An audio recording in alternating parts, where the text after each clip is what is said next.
කතාවට ආවතින් ඔයා අද මාගෙම කරගන්නද රහසක් කියලා කිව්වොත් ඔයා මට මාවෙනම් නුඹේ අග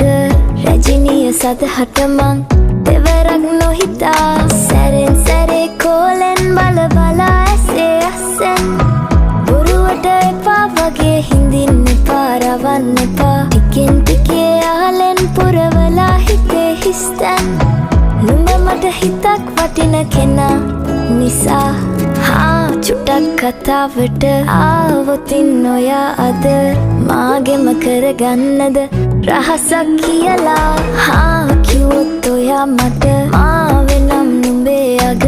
රැජිනිය සදහට මං